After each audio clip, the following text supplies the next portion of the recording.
Film ini akan menceritakan tentang seorang mantan polisi yang saat ini bekerja sebagai kurir pengantar uang. Dia bernama James. James mendirikan sebuah kelompok curhat bersama orang-orang yang menderita depresi. Dia meyakinkan mereka agar berhenti minum.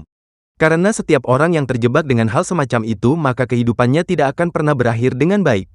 Setiap pagi setelah kelasnya berakhir, James akan dijemput oleh anaknya bernama Keis yang juga bekerja sebagai kurir. Mereka selalu dimarahi oleh seorang direktur bank karena terlalu sering datang terlambat.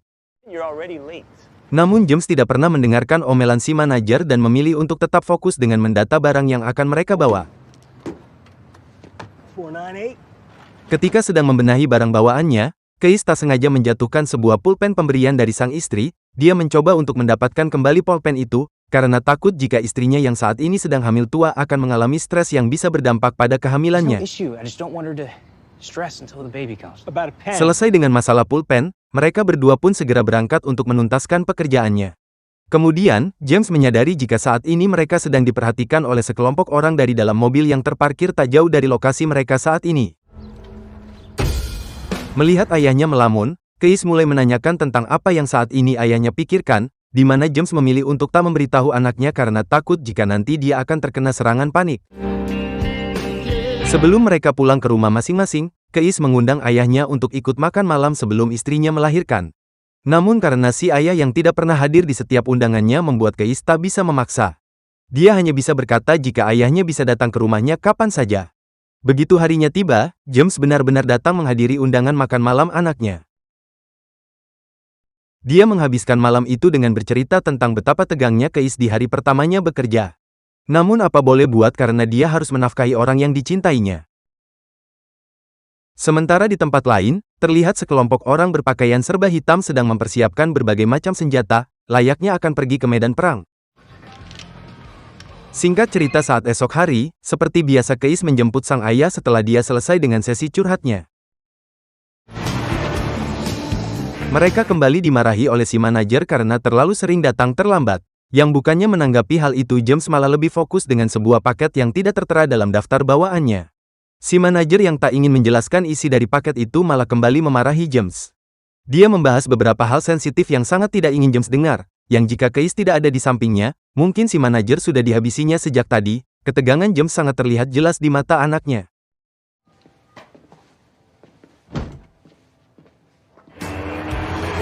Keis pun meminta sang ayah untuk tetap tenang karena paket yang saat ini dia bawa masih tersimpan aman di belakang, yang tidak tahu seberapa berbahayanya pekerjaan ini malah menyepelekan apa yang saat ini ayahnya takutkan.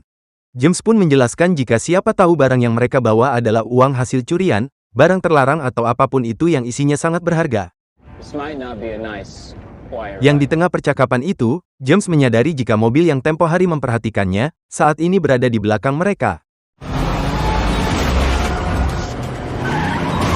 Dan James mencoba untuk menghubungi kantor beberapa kali, namun kantor tidak kunjung tersambung. Dia menyimpulkan jika para penjahat menggunakan pemblokir sinyal, yang membuat mereka tidak akan pernah bisa menghubungi kantor. Mobil mereka pun digiring ke sebuah jembatan terbengkalai, dengan sebuah mobil yang sudah menunggunya dari arah depan serta keluar sekelompok orang yang bersenjata lengkap. James mencoba untuk mundur lagi, dan berharap mobil yang mengejarnya belum sampai ke jembatan. Namun mobil di belakang pun sudah berhenti serta keluar juga orang bersenjata lengkap. Kemudian orang-orang itu menembaki mobil mereka serta meluncurkan bom, maka mobil itu pun jatuh ke samping.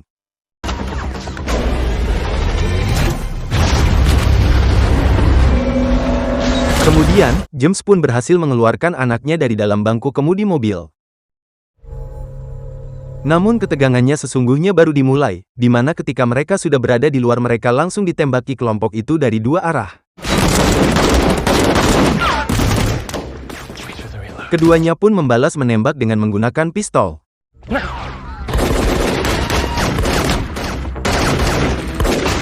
Dan kelompok yang dipimpin oleh pria tua bernama Rocky itu, awalnya berjumlah 7 orang dan hanya tersisa 4 orang saja karena tertembak.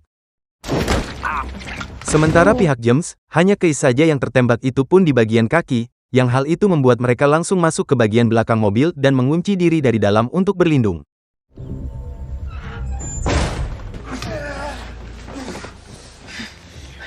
Rocky pun mencoba untuk bernegosiasi agar James mau diajak bekerja sama, Dia berjanji akan membiarkannya hidup jika James bersedia menyerahkan barang yang dia inginkan. That's not your money.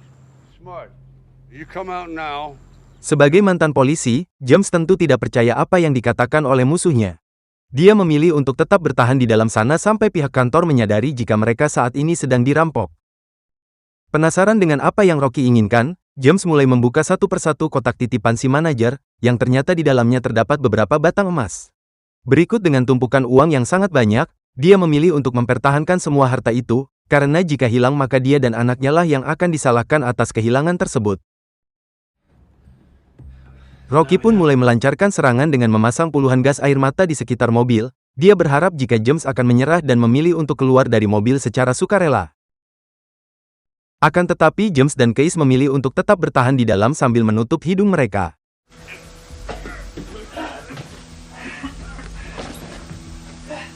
Hal tersebut membuat Rocky sangat jengkel, maka dia menyuruh salah satu anak buahnya untuk mengambil sebuah bor raksasa dan mencoba untuk membuka paksa pintu itu dari luar. Melihat anaknya kesakitan, James menawarkan sebotol minuman yang selalu ia bawa di dalam termos. Dia mengaku jika selama ini dirinya tidak pernah berhenti minum, di mana Case tentu merasa kaget dengan apa yang barusan dia dengar, karena sepengetahuannya sang ayah sudah tidak pernah menyentuh lagi minuman sejak beberapa tahun yang lalu. James menjelaskan jika saat itu setelah tragedi kecelakaan, dia sangat terguncang dan malah terjebak semakin dalam dengan minuman yang justru membuat hidupnya semakin hancur. Rupanya beberapa tahun lalu, lebih tepatnya ketika Case masih kecil, saat itu James yang masih menjadi seorang polisi pergi mengajak keluarganya untuk berlibur. Dia melakukan hal itu demi menyenangkan hati anak dan istrinya, karena dianggap James lebih mementingkan pekerjaan daripada keluarganya sendiri. Perjalanan mereka dipenuhi dengan canda tawa ke sana kemari, sampai akhirnya ada seorang remaja yang menyalip mobil mereka dengan kecepatan yang sangat tinggi. James pun langsung menghidupkan sirinya dan mengejar remaja itu untuk dinasehati. Namun ibunya memohon agar James tidak menghiraukan remaja itu. Tapi karena merasa jika itu adalah tugasnya sebagai polisi, maka James tetap menemui remaja itu. Lalu dia memintanya untuk tidak berkendara seperti tadi. Selesai dengan si remaja, James pun yang masih memarkirkan mobilnya di pinggir jalan meminta maaf pada istri dan berjanji tidak akan mengulangi hal itu lagi. Yang belum juga dia mendapatkan maaf dari anak dan istrinya, tiba-tiba si istri meninggal akibat sebuah truk menabrak mobil mereka.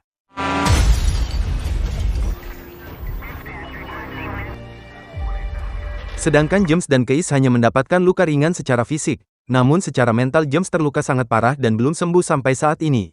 Dari cerita itu Case berkata jika dia sangat membenci ayahnya, dan berharap jika pada waktu itu si ayahlah yang seharusnya mati.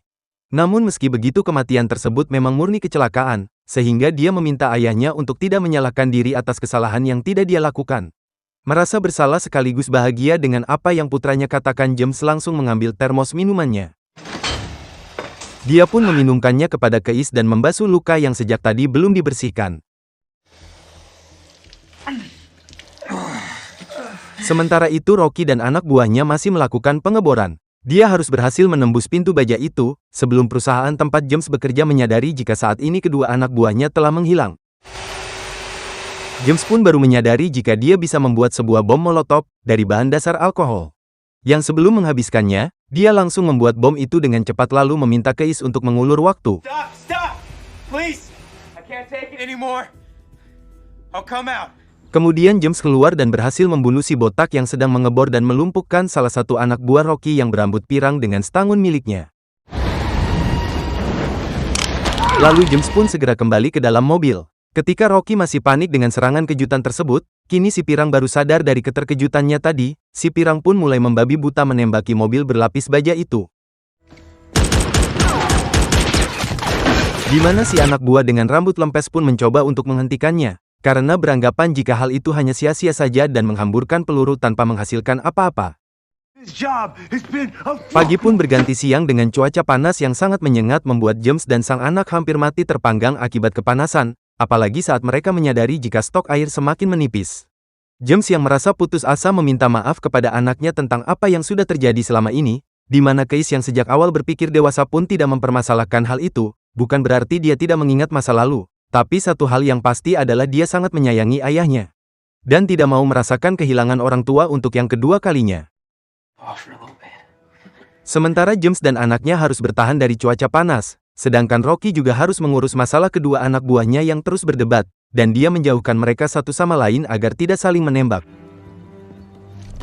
It's my show now. Tapi yang terjadi malah si pirang mendorong mobil baja itu ke tepian pinggir jembatan, sehingga membuat mobil itu terjun masuk ke dalam air, dengan James dan Keis yang masih terjebak di dalamnya.